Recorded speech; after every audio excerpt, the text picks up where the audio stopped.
Hello today, guys. Welcome to the channel. My name is Terrence Rogers, and I'm glad to welcome you to another one of our motivational days. A motivational Monday is what we call it, and we're certainly grateful to have you sharing with us on today. Today, I want to talk to you about maximizing the moment. Maximize. How about we just call it maximized momentum? Maximized momentum. I want to tell you this. Thoughts turn into reality. What are you thinking? What are you thinking? Can I tell you something? God will give you the power to get wealth. You will have to do something to develop a plan that's going to work and to make it happen. Many of you right now have what it takes to be successful, but you just simply not developed the plan that makes it work. My question to you is, what is your idea? What are you thinking? Whatever you're thinking about, that's what you're going to be creating in your life. Creative thought.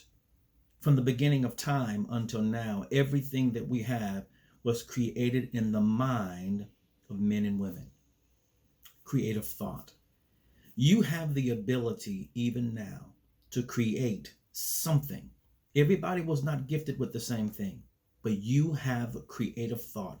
You have creative talent. You have creative ability on the inside of you that you've got to turn that thought into reality. May I say to you that good ideas must be worked out into reality. That's right.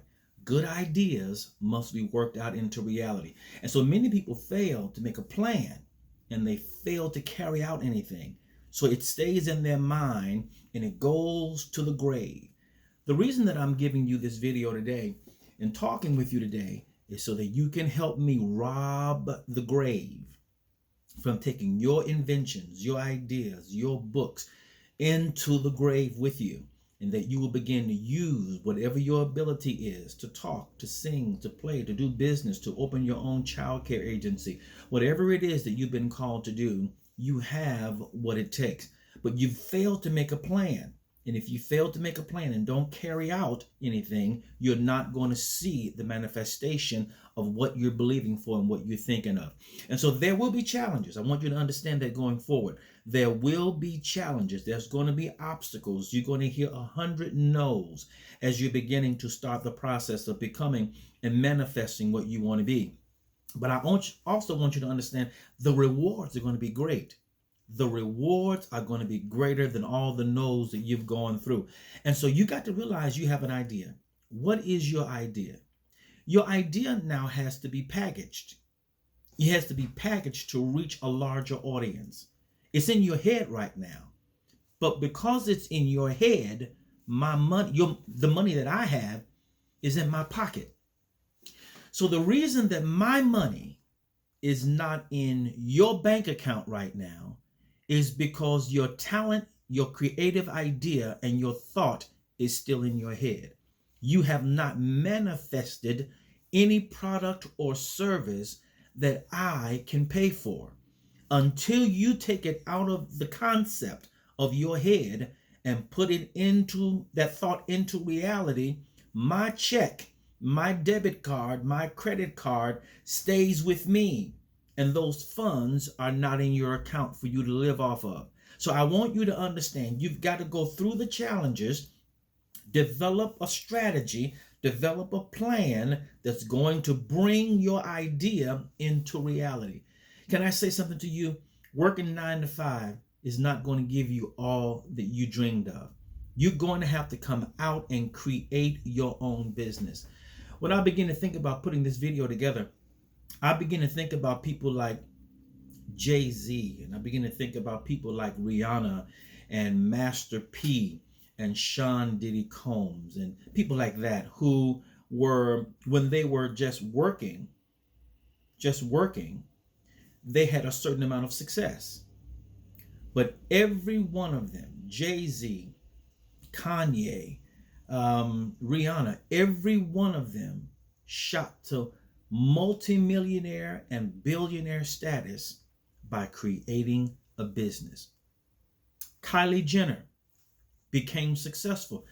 She was already in a successful family, but she had not reached the status that she is today without starting a business.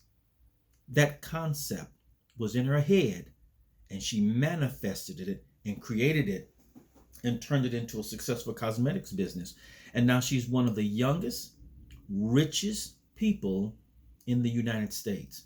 And I'm saying that same thing has to be for you. You have to take your idea, package the idea so that it can reach a larger audience. You have to create it so that it has a class, so that it has a book, so that it has a conference, so that it has a play or a CD or MP3 or a television show to reach the internet. You've got to make it be fruitful so that it can multiply. That's maximizing it. Maximize the idea. How can you get what's in your head, what you're thinking about right now? How can you get that out into the marketplace? How can you get it to where other people will benefit of it? I know you may be sitting there thinking, nobody can benefit from what I've gone through. Yes, they can. People can benefit from your success. They can benefit from your challenges, and they can even benefit from your pain. Even in a book. What you learned in parenting should be put in a book. What you learned in grief can be put into a book. What you learned through bankruptcy can be put into a book, can be put into a course. How to correct negative things in your life can be put into a book, can be put into a DVD, can be made into a video, can be put into a course. How to maximize what it is that you have experienced and what you know. Now, moving on, marketing the idea within you. That's the next step. How do you market the idea that is within inside of you? You have to understand that your gift, your talent, your ability, whatever it is that God has given you, is your key to success. That is your key to success. Everybody has been given talent and ability according to whatever God has given you to do. So your talent is going to match your ability. All right? So now, God gives you what you can handle. He will never give you what you can't handle. He will always put inside of you what it is you can handle. Nothing more, nothing less. Now, you may not have as much as your neighbor has. You may not have as much as Jay-Z or Sean Diddy, but that's okay. One of the worst things you can do that will keep you up at night is comparing your success to somebody else. I want to say that to you again.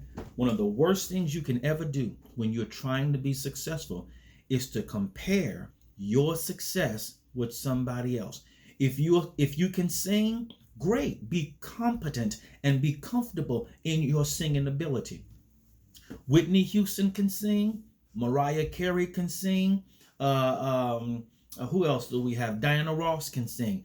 It is better to appreciate someone else's talent and gift rather than competing. There is enough success out there. There's enough money out there. There's enough for you to prosper out there and for everybody to have their own share without you competing to somebody else and competing with them and thinking, oh, I should have did this. If you develop the mindset of I need to compete with them in order to have success, I've got to be better than them. If that becomes your mindset, you'll never rest. You'll never be competent. You'll never be comfortable because you will always see yourself having to compete with somebody else when success has different levels. Comparing yourself to somebody else is the quickest way to rob yourself of peace and being able to sleep at night because you thinking that you should have this and you should have. Everybody don't want a mansion with 50 rooms, 100 rooms. The former president lives in Florida in a place that's over 90,000 square feet. The average American don't want that. That's not everybody's idea of success. So success has to be measured based upon what it is you see in your vision, what it is that you want. You cannot look at your neighbor and see what they have and say, that's my measure of success. It's all right to use people as a barometer. It's okay to say, I want to achieve more in my life, but do that without comparing yourself to somebody else. The next thing I want to talk about is faithfulness. One of the things that I want to say to you is if you be faithful and committed over the small things, you'll one day become ruler over great things. But nobody is going to trust you with great things if you've never remained dependable, reliable, committed, and faithful over small things. It is in the details of the small things that you deal with that gives you the wisdom, the business acumen, the customer service skills, how to handle things, how to handle situations, how to handle crisis. These things are learned in stages of success along the way. And so if you can be faithful over the smaller things, then one day you'll be able to handle the bigger things. But I'll say this to you. If you've never been trained on the backside to handle the small things, oftentimes if someone was to give you the big thing, you would ruin it because you don't have the skills necessary to walk and maintain at that high level. When a person gets to be in the army and they get to become general, you don't become the general by skipping the other levels. You don't become a general by skipping the other levels. There are levels of success that you learn how to manage, how to be strategic, how to manage, how to lead, how to follow. All of those are inside of you when you make it to the top. Can I tell you something? One of the things that you're going to have to get over is fear. Fear is one of the greatest enemies of your confidence and your faith in yourself and your ability and your talent. So you're going to have to overcome fear and do it anyhow, because fear will kill your creativity. It'll make you think it's never good enough. You can always improve it. Put it out there. You can always improve it. I'll look back at these videos months from now, years from now, and say to myself, oh, I would have, I should have, I could have. But guess what? At least I got started. At least I have a starting point. You will never win a race that you never started. Listen now.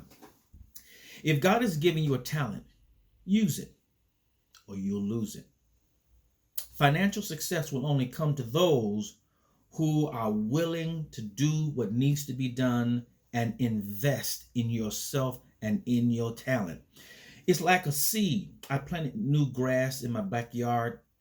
Seed will never turn into the plant, the tree, the grass until it's planted.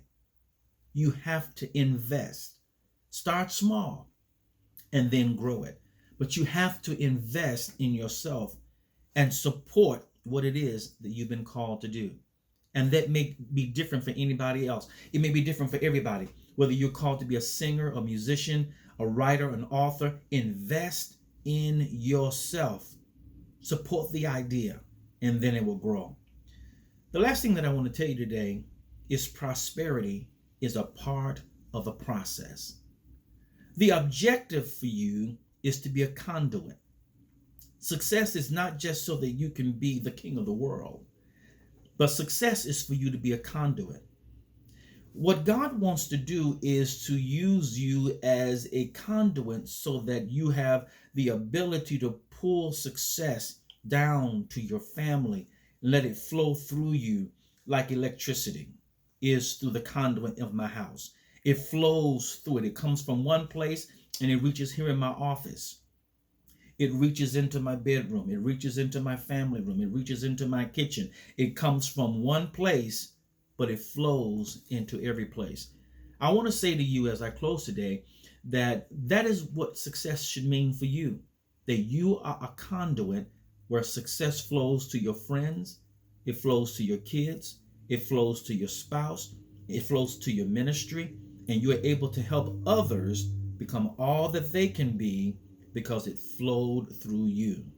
You have to plant something in order to get a harvest. I want to tell you that you can turn your thoughts into reality and maximize your moment. This has been Terrence Rogers for your Motivational Monday. See you next time. Have a great day.